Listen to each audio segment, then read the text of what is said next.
And eventually, you call me. Yes po. Kahit may nakaambang kaso at aktibong warrant of arrest. Mr. President, actually nagulat rin ako. Pareho ho tayo nagulat kasi tinututukan ho natin tong case before.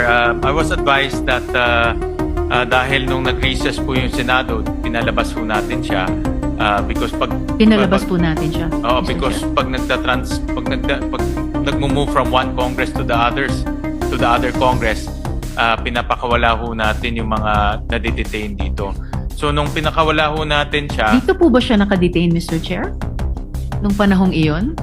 Parang hindi ganun po recollection ko, Mr. Chair. Please correct me if I'm wrong. Mr. President, I was also asking sa House pala, sa House. House. Sa House. She was detained in the House. I'm Opo. sorry for that wrong information. Correct, Mr. Chair. Na-detain ho siya sa House.